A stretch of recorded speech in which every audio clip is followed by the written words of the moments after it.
guys. Wow, what a morning. You know, what a fucking morning I've had. And then I get that indelible notion, that feeling, that sense, that prod of my true self saying, now sit down and do a video. It's like, you fucking what? You what? And this is how it goes. In Anika's La La Land, you know, what the fuck. I was just listening to a video of somebody whose channel I haven't really listened to. I used to listen to every video of this individual, and then didn't, because there were reasons for that. And then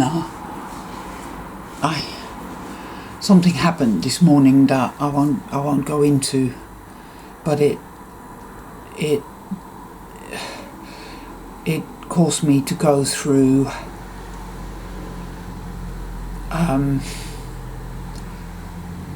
oh god, just unbelievable.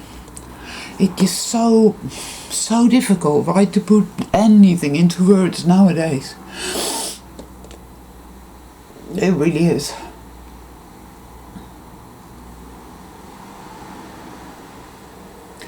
Everything is so, I want to use the word strange, but that just doesn't even go anywhere near it.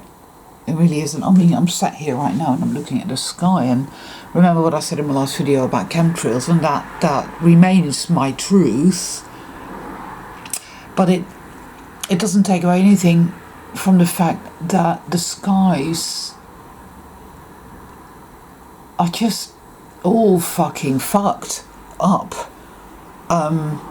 One of my subscribers, Tom, hi Tom, does a lot of videos about sky phenomenon, you know, like chemtrails, and very good, and it just shows you. But anyway, so something happened this morning and it went boom into me. I said in my last video, if you remember, I was talking about how every now and then something will happen and it will be like a great big fucking hand comes out of the sky or out of nowhere, plunges into your most subterranean parts, as it were, and dislodges a large black chunk of trauma-based mind control programming, PTSD, insanity, fear, anguish, beyond all that. Right? It does that. Like when I had a whiff, a puff of that cannabis oil, it did that.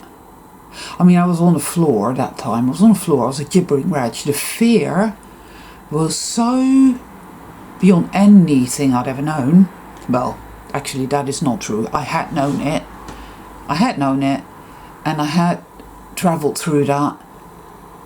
But it's such, the nature of that is such that every time you encounter it, it feels fresh in the absolute horror of it. And that is what happened to me this morning.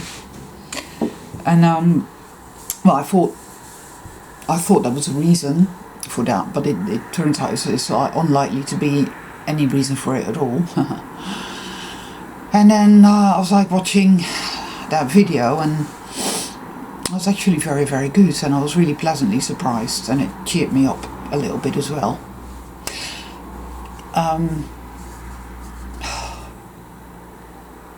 And then somebody said, do a video, sit down and do a video, and increasingly it just feels like any remnants of what people refer to as the ego. I don't really like that word. I think there's nothing wrong with having an ego. An ego is simple self-awareness and pride in your achievements, pride in who you are, pride in the fact that despite having existed in this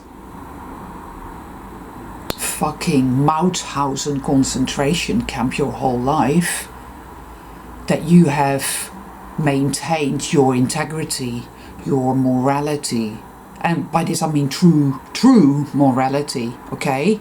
Not what goes for morality amongst the demons wandering around everywhere. That is some putrid evil garbage, is that. There is nothing that elicits my wrath more than false morality, fake integrity. Call me whatever you like. I am a broken, wounded, rough diamond, you know. I'm not shiny and I'm not polished. I am none of these things.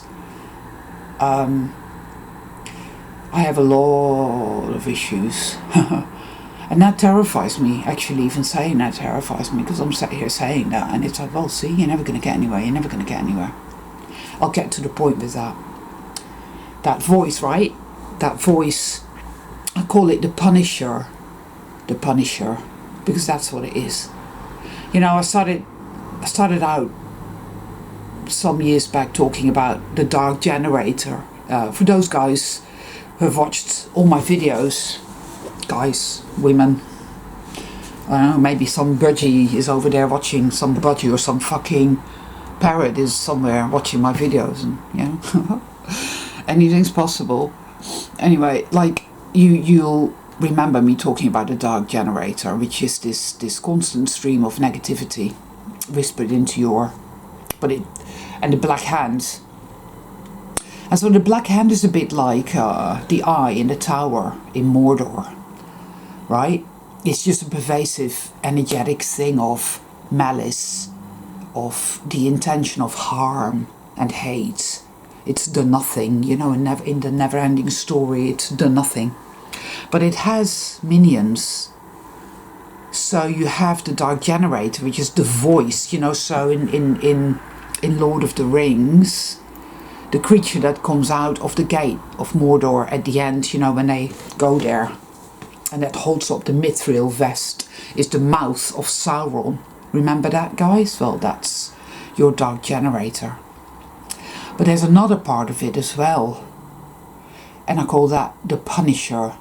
Now, that's an element of it that I've only recently identified in the last, I would say, maybe, well, ever since the day I did the video called Victory or Victimhood.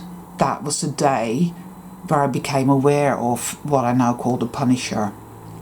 And that's when I started seeing it everywhere. I've seen people wearing a t-shirt with a skull with a very long tooth underneath it, lines, right? It's the Punisher. A friend of mine's seen people wearing t-shirts. Like, I come across it online everywhere all of a sudden. And then the other day, it showed up somewhere on my screen, and it was a weird thing because he clicked on it and became bigger, and it said, "You are not the Punisher." And I'm still not quite sure what that means. Well, I am, but I'm not, and I won't be able to put it into words, but I get it. How many people think that the constant onslaught in their own psyche is them?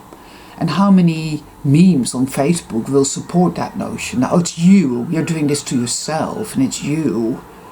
And I say, no.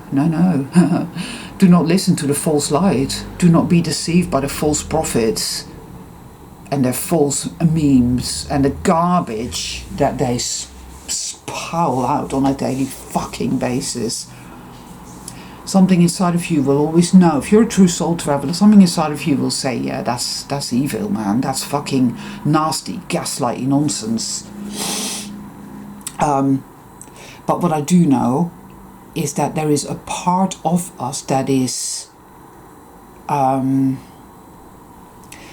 entangled with the Black Hand, the Dark Generator and the Punisher, and does its bidding.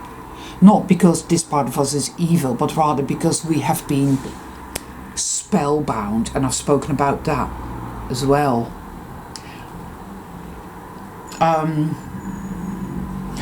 Right, first and foremost, I went to see the vet, Judith, with Kismet. We took him in a car, which was, I mean, it wasn't a good day. I was feeling really bad. There was mist everywhere. I was driving across the moors. There was a guy in front of me who, for some reason unknown to me, other than he's a fucking meth addicted psycho garbage demon, decided to slam the brakes on and stop the car in the middle of nowhere for no particular reason other than, oh, and now I think I'll do a left.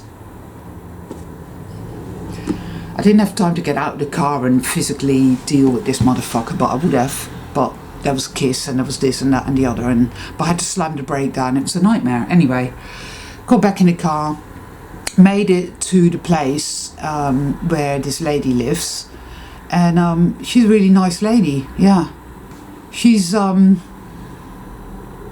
know, when you get the measure of someone, just these people with no airs and graces. These people that live on the land with their Wellington boots and their dirty fingernails, and I like people like that often enough. And we had a bloody good, there was another woman there called Claire who was there to become a homeopathic vet herself, which is good news.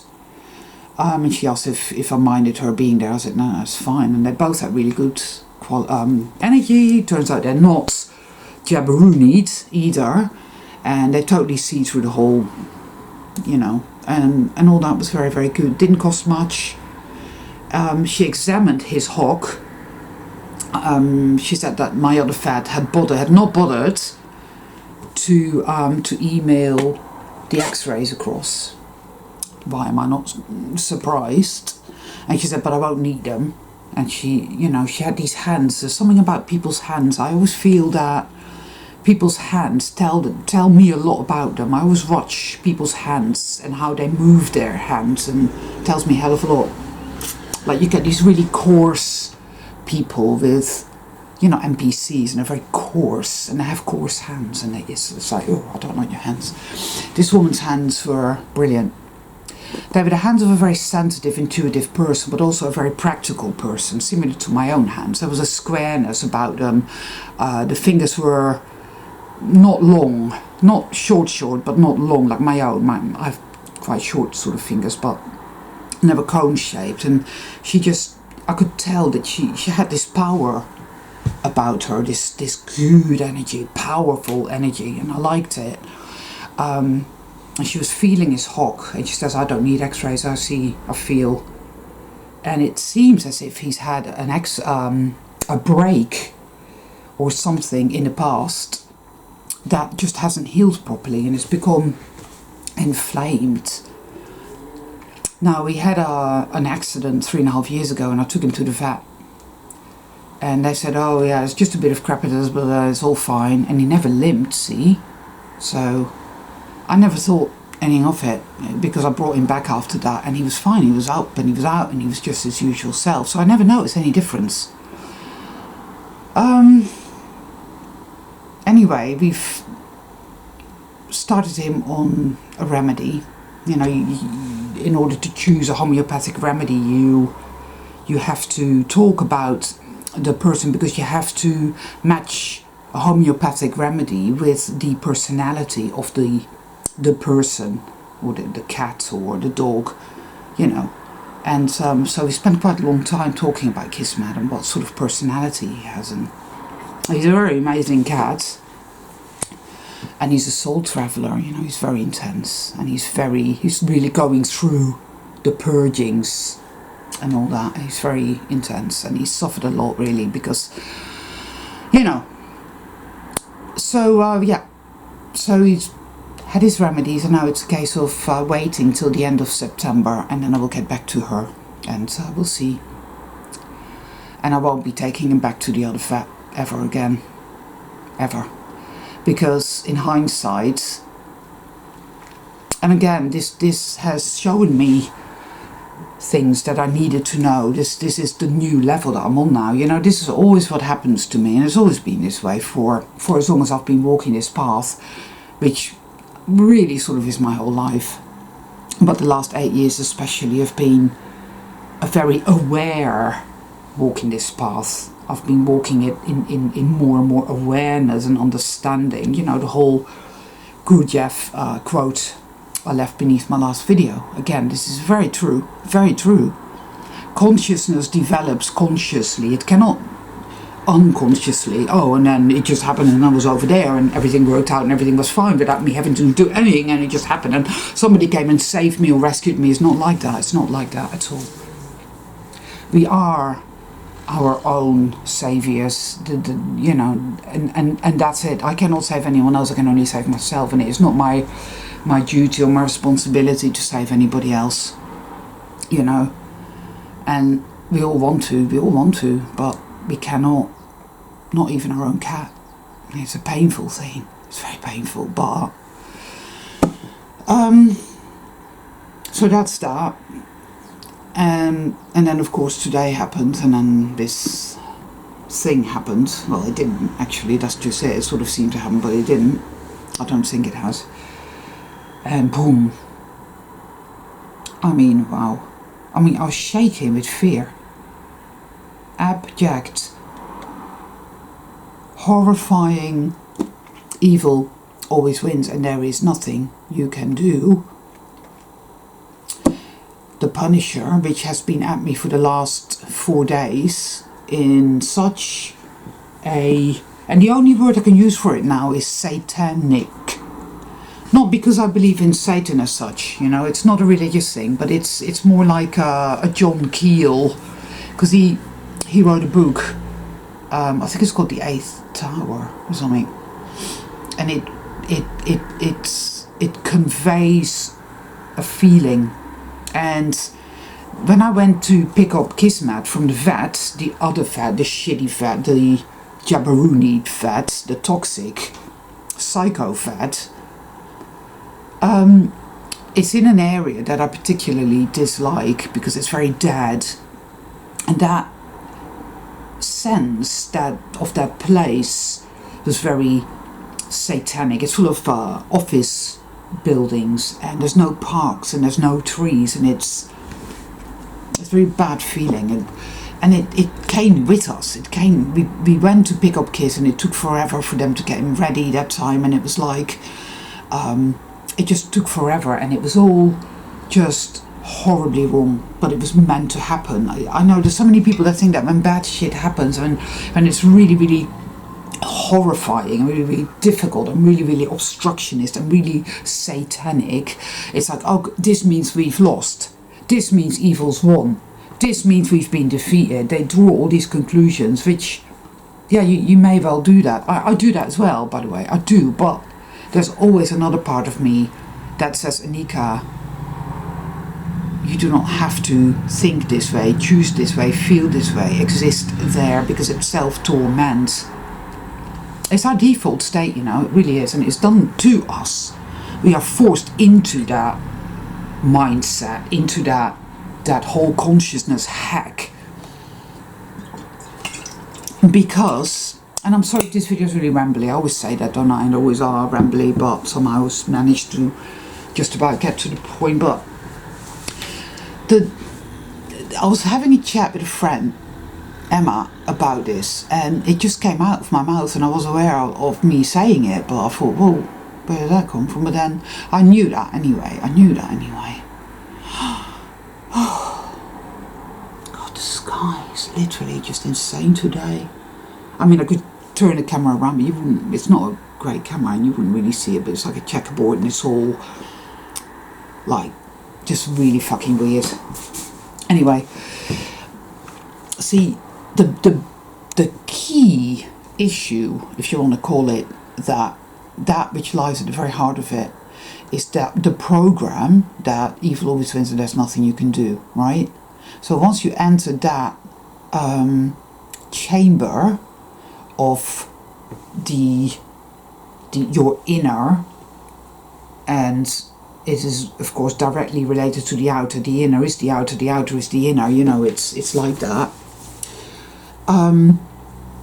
The key which I've been feeling since that video, so what, about 8 weeks, is this satanic energy of death, of just death, of that which is false taking over, because it's like the artificial stupidity, because it isn't intelligent, it cannot create. Which is why I know that when people start to talk to me about it's a depopulation agenda, I'm like, mate, you haven't got a fucking clue what you're talking about. You just don't get it. If they were to get rid of all the people, they would annihilate themselves, because they need soul people, soul travelers especially, in order to create their desired reality, because they cannot create anything. They have feet of clay, they cannot do anything, they have no creativity, which is why they are Fibonacci demons. They're all Fibonacci demons. Even the garbage demons are Fibonacci demons, because they are under the umbrella of the Fibonacci thing. That's what this is. It's repetition without any kind of awareness, without any kind of consciousness at all, really. It's all fake and it's false, but it comes from an infected consciousness. It comes from a consciousness that has lost the vital connection. And this is something I've noticed, because I've been watching documentaries and I've been watching a few films about the whole Jabroni situation. And what I've noticed over and over and over again is that the people that had it, to their detriment, always come out with this. They always say, well, you know, a lot of them said, oh, my intuition said don't take it, it's not a good idea, but then my mind said take it, it's the right thing to do, and I went and took it. Or it's something like, well, I didn't have a choice, I needed to work. There was even a young woman who had the first one and got very, very sick, and then said, well, I had to take the second one because I need my job, so I went to see a naturopath and he prepared my body for the second one. Oh my fucking god. In the other camp, the people that didn't take it, they always say the same thing every single fucking time. Why did you not have it? Something taught me not to. Now these are people, some of them are normies, man. They're just woken up. But it's like, my intuition taught me not to. My heart taught me not to. Well, I just had this gut instinct and taught me not to.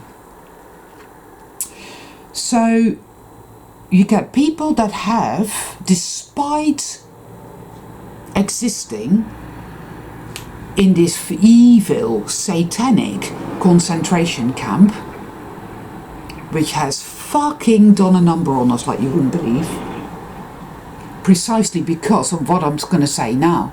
They have retained a smidgen of self-power, sovereignty, of self-trust, an innate thing.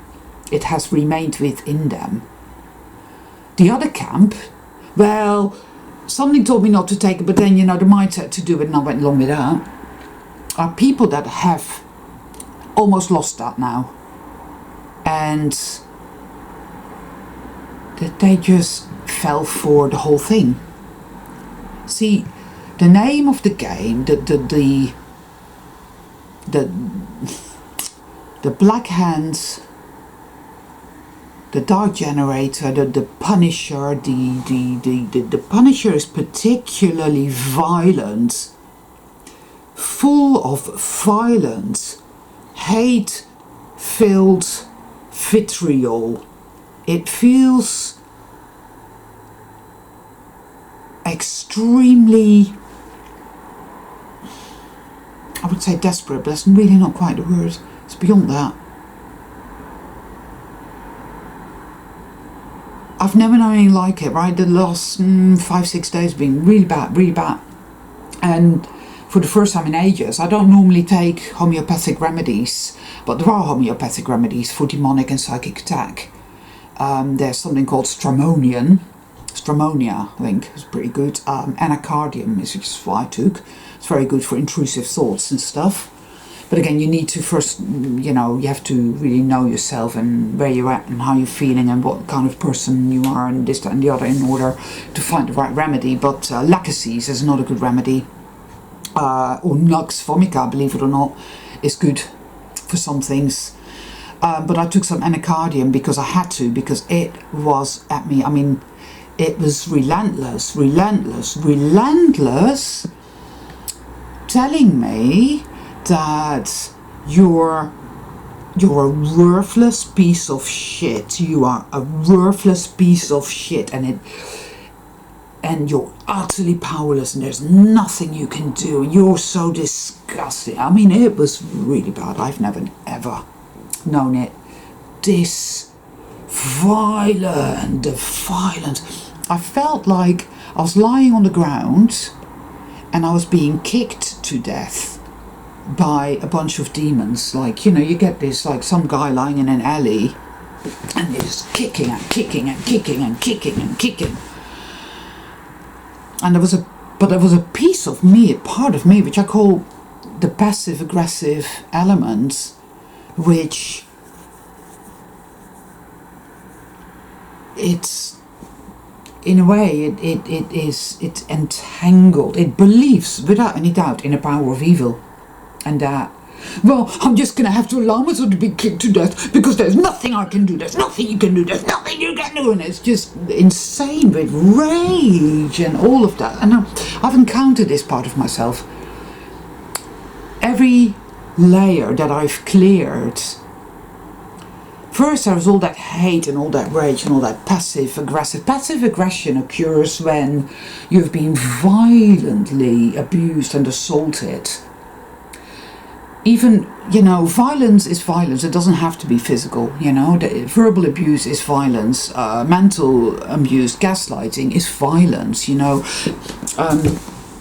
it's violence. Violence is violence, right? Anything that is intending to harm you is violence. It's the truth.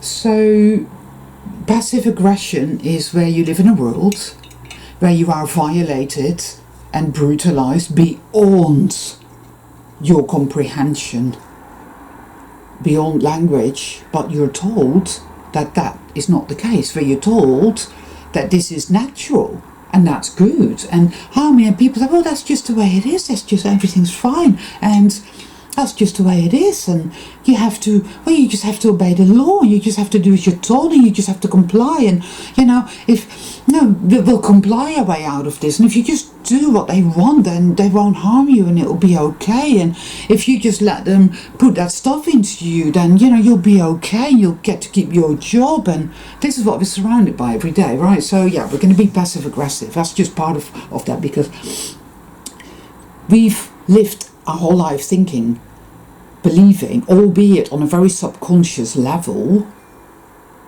right, that we're powerless, worthless pieces of shit, and that there's nothing you can do. Your average soul traveller, right, will not have amassed financial security and this, that and the other, because that sort of stuff will bolster your fake persona. It allows you to think that everything is sort of okay, and it helps you to stay in denial. But I did a video called "The Rabbit Hole Has No Stairs," I think about a year before the whole psyop started, talking about what would happen when you lose everything. What would happen? How would you feel when everything is taken away? And well, prophetic words, even if I say so myself, because that's exactly what happened to us. I'm not talking about the motherfuckers out there so much, because it doesn't matter what happens to them, because they will bend over and take it up the arse regardless. It's just like that. I mean, there are a definite segment of people who have taken the Jabroni walk who are sold, no doubt about it. that literally are not meant to do. They're not. That, you know, again, it comes down to the whole division I had of the boarding gates in the airport, and that's fine. That if that's how it's going to be, then that's how it's going to be.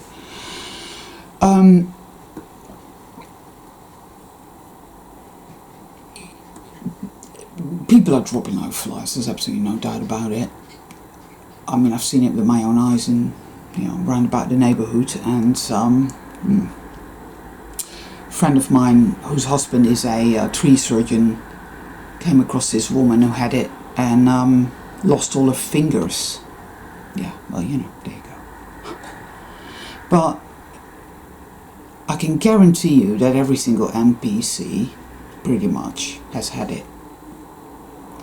I came across some Jehovah's Witnesses and I thought, right, yeah, interested. So I sat down, started up a conversation, and sort of brought the conversation around to the point where I could diligently ask if they'd had it. And they all said, oh yeah, can't wait to have the fourth one. Which was incredible to me. But they had it because they were meant to have it. I believe. I could be wrong. What do I know, right? But this entire experience has done everything. All this whole satanic, demonic energy. It's one being, but it has many different faces. Ergo, the Black Hand, the Dark Generator, the Punisher, which is manifesting now. Maybe the Punisher is the Dark Generator metamorphosed into the Punisher, because despite appearances, something is happening under the radar or above it or beyond it that is terrifying to the dark side, because it's like I said, it's profusely violent, and the way it's been attacking me is very, I just can't put it into words. It's a major issue, guys, that we've been put through this hell. And when I say that we've been put through this hell, I know full well that doesn't even come close to expressing what we've been put through here. I know this. But we have, and we haven't even got any language for it. And it's so important to be able, especially to yourself, to really get to grips with it, so that you really go into it and really look at it and really understand it intrinsically. That is the sacred work. You have to walk that path. You cannot deny any part of it at all, and you cannot allow yourself to get away with any bullshit. You have to be your own teacher. You have to be your own master. You have to say, no, I see what I'm doing there, and I'm doing that, and that's not a truth, that is a lie, and I'm not doing that. It gets so incredibly mad, like you've taken bad acid, like you're in hell and you've taken a really bad acid tab, and it's all these different, the mercury, it is a maze, but it's a very strange, psychotropic, morphing, dark, satanic maze. And the key to it all was to reach into you, to satanically, demonically reach into you and take away every last drop or inch or smidgen of your selfhood, your self-power, your self-connection, your self-trust, your self-hearing, your self-loving, your self-talking, your self-awareness, your all aspects, all parts of your selfhood, your sovereignty, it attempted to destroy. You see? Because when you really pay attention,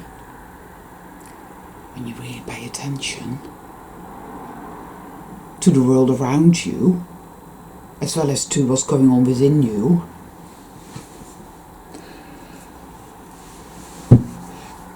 everything here happens to people that let it happen, that engage with it, that believe it, that are entangled, it seems hopelessly entangled in it.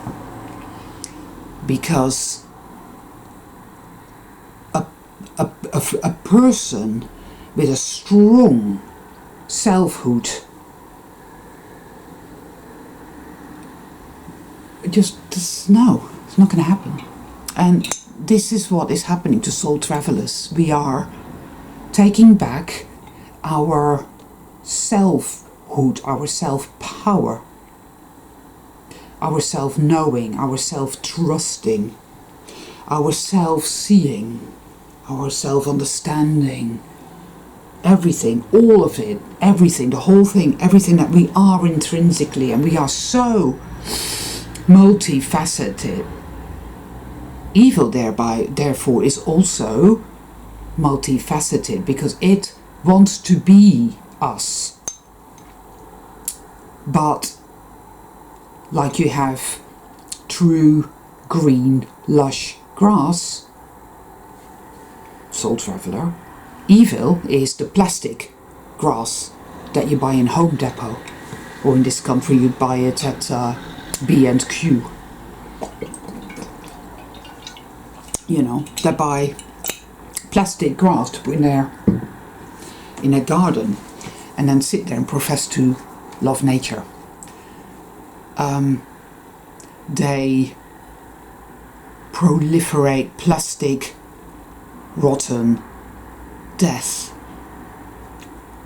And I see, because ever since Kissy's paw began, and that was 8 weeks ago, that's when it started. That's when I became aware